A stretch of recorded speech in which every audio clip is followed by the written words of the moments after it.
Do you know what today is? It's my child support day. Hey, I got a check. Hey. My baby daddy's trying to get out of paying child support, so he's making me get a DNA test for our youngest kid. You guys are so quick to jump to conclusions. I only got $3,000 a month from him. That was $36,000 a year. That's not enough to live off of. In the case of 22-year-old Jessica Marcus, you are not.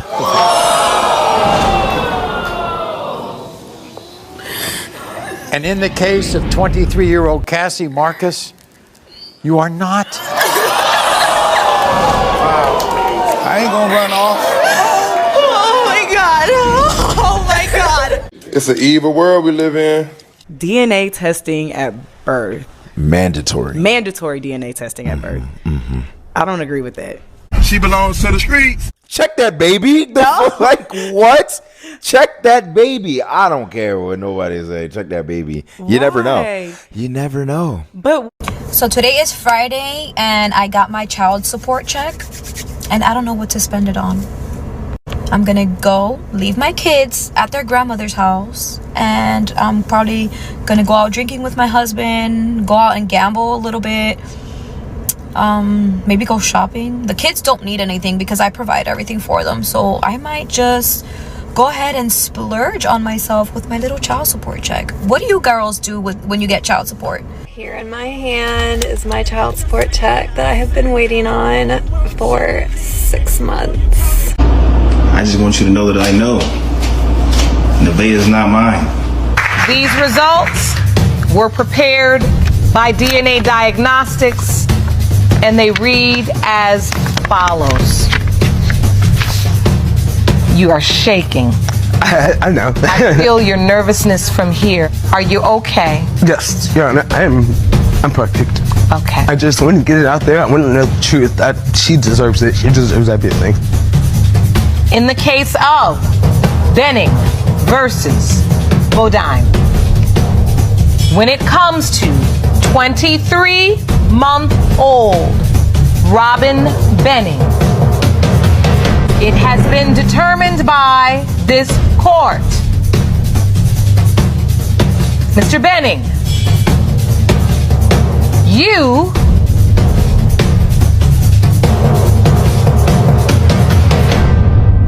are not the father.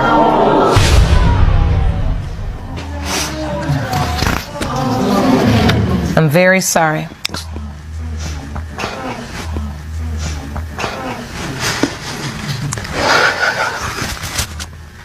It doesn't matter. I'm still going to be there.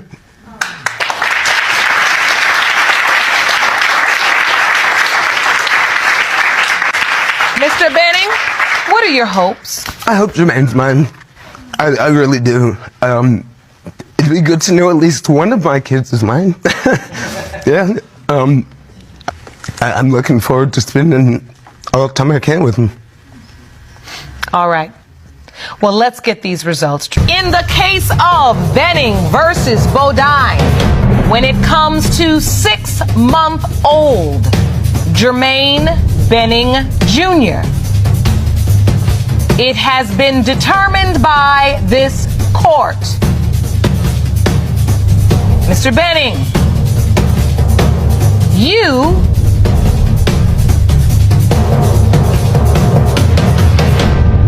are not the father. What the? Oh my God.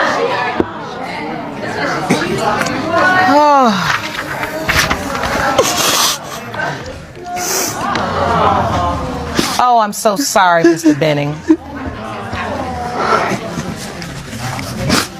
I got cribs and playpens and toys, and I've done everything that I do, and Miss Bodine, do you know who Jermaine Jr.'s father is?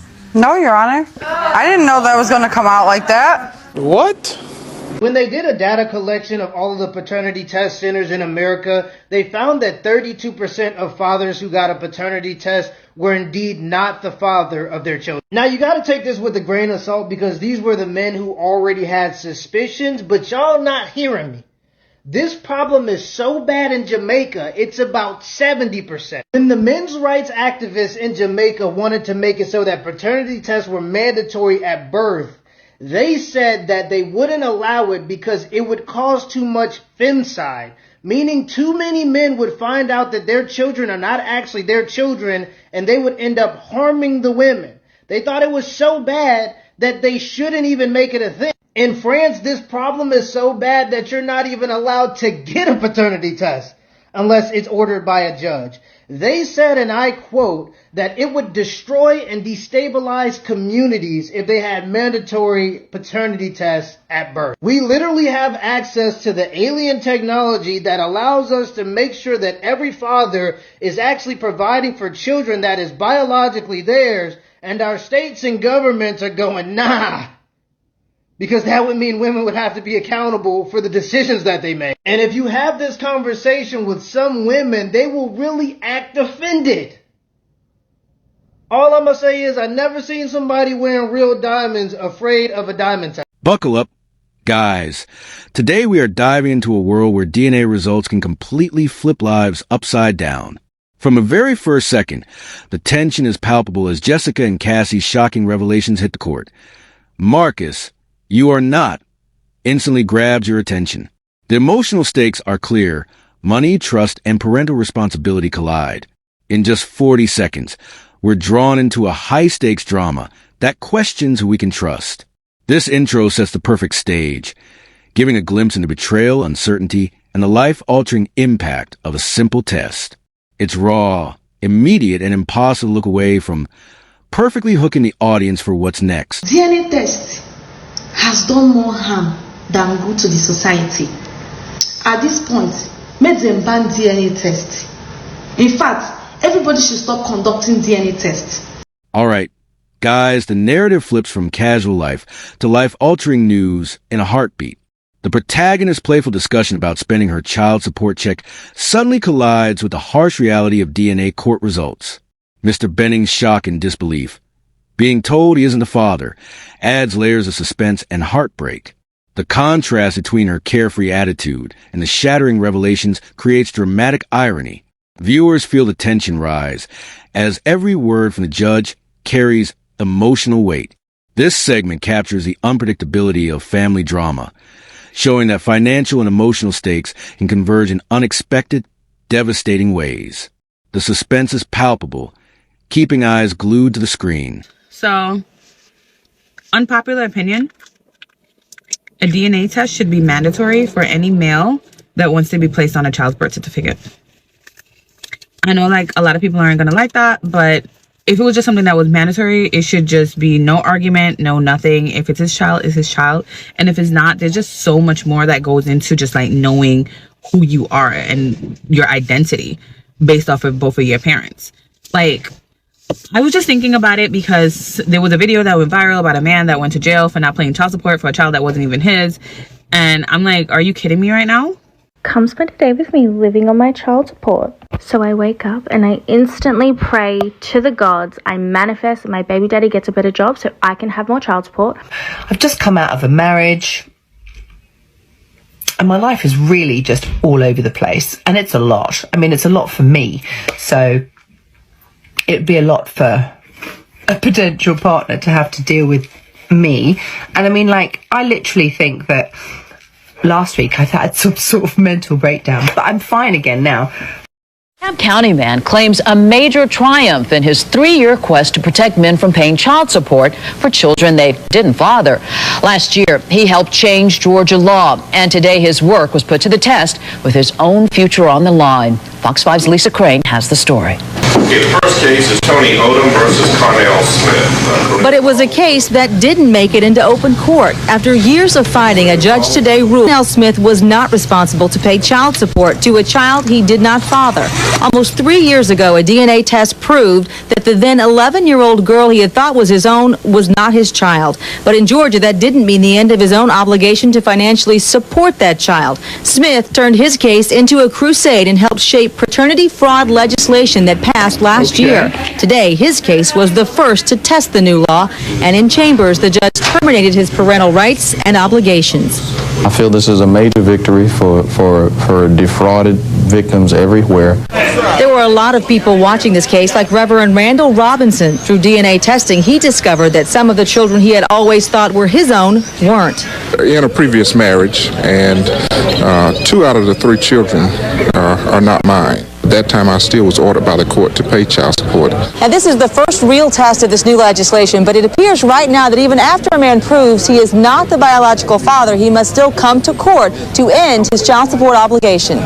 Smith says there's still work to be done in Georgia. We're going to ask that there be a truth in pregnancy disclosure, that we believe that mothers who know there's more than one person that could be the child's father should be required to make that declaration before the court in the very first hearing. In DeKalb County, Lisa Crane, Fox 5 News. Carnell Smith is also working on similar legislation in more than 20 other states and in several other countries. He says he would still like to have contact with the now 14-year-old girl he thought was his daughter, but he says that's up to her mother. So here's a doozy of a question. Can I put my boyfriend on my child's birth certificate, even though we both know he's not really the bio dad?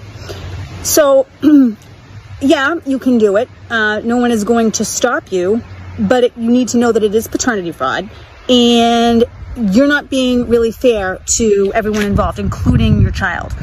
Okay? There's now websites, 23andMe, Ancestry.com. What about in later life when your child discovers, if they go on one of these websites and takes a paternity test or genetic marker test, that your boyfriend, ex-boyfriend, whatever the case may be, is not really his or her dad? Is that really fair to your child? Lying?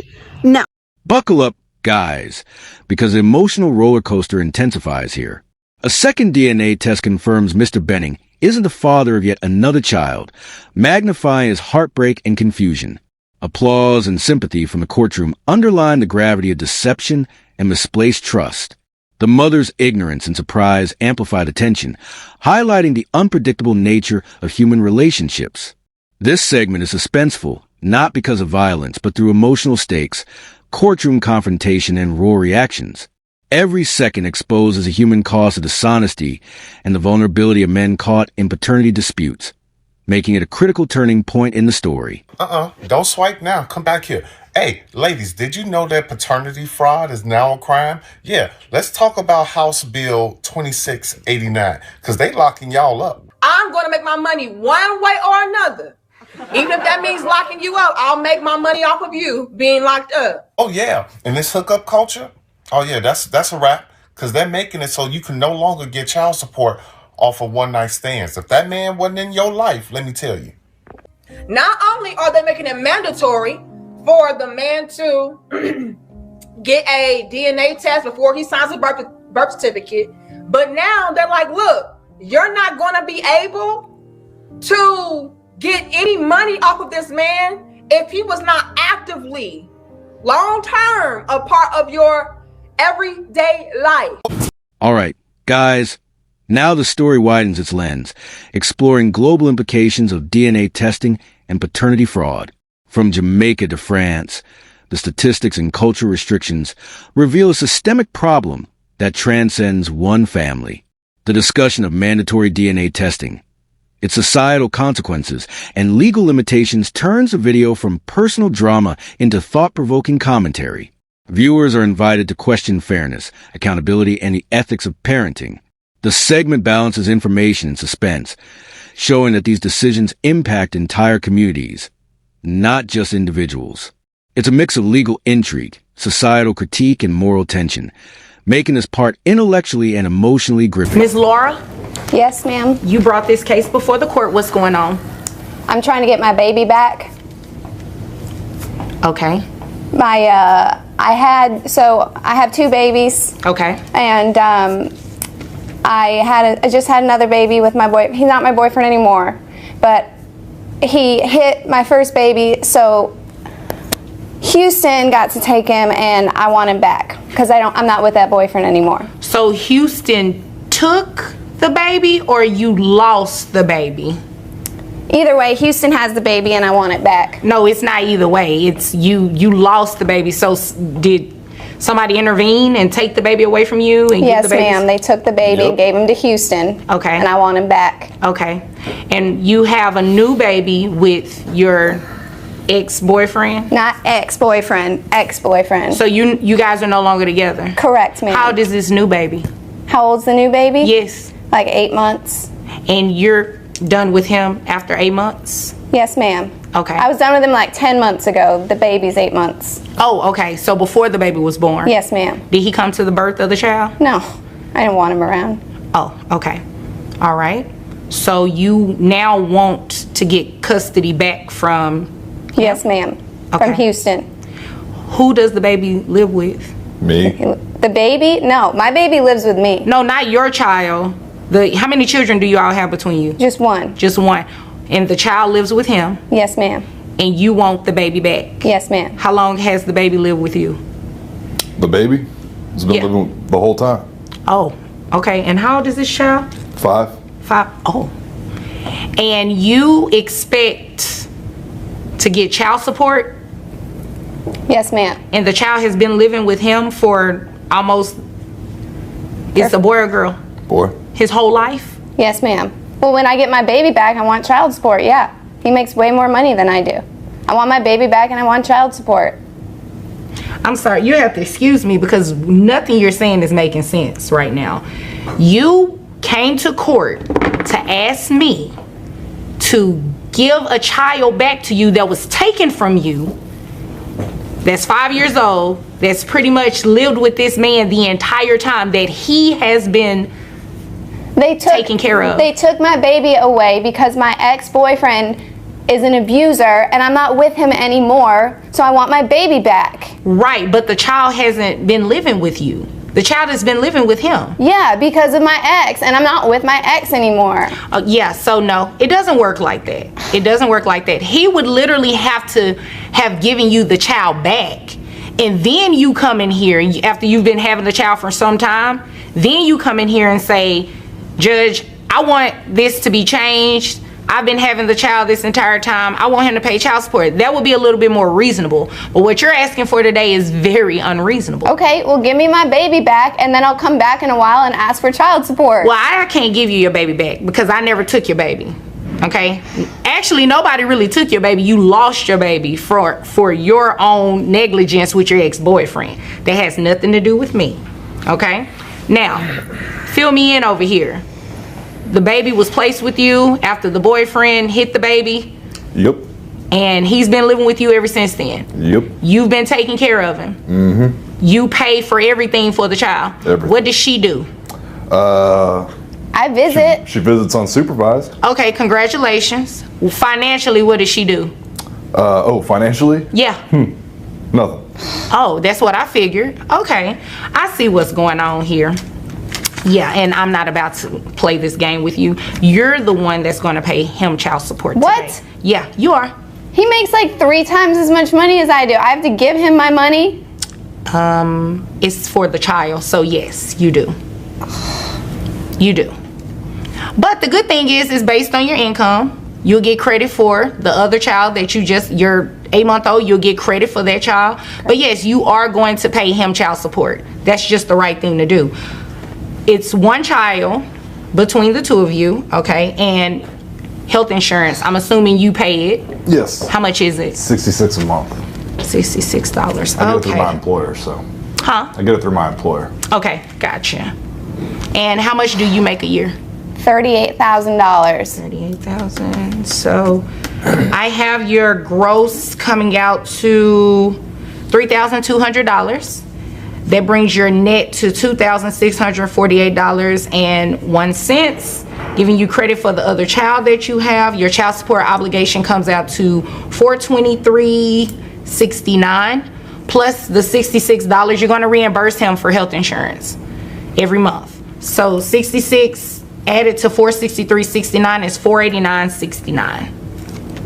$489.69? Did you need me to repeat it? I'm asking you, $489. I have to give him almost $500 a month? Yeah, that's how it works. Did you really think that I was going to have him pay you child support? No, I just wanted my baby. Oh, okay. So Your first answer was no, so then you understand exactly why you have to pay child support. Is there anything else? No, ma'am. Buckle up, guys. This segment challenges perceptions and sparks debate. Citizens weigh in, advocating mandatory DNA tests for fathers, highlighting unfair child support obligations, and exposing systemic loopholes. Carnell Smith's real-life legal victory demonstrates that legislation can correct past injustices, but it's only a first step. The tension arises from the clash between personal accountability, societal norms, and legal enforcement. The commentary bridges emotion and activism, urging viewers to think critically about family law. Each reaction, statistic, and legal note adds depth, illustrating how personal drama connects to broader societal challenges. It's suspenseful because the stakes are real, affecting lives far beyond the courtroom.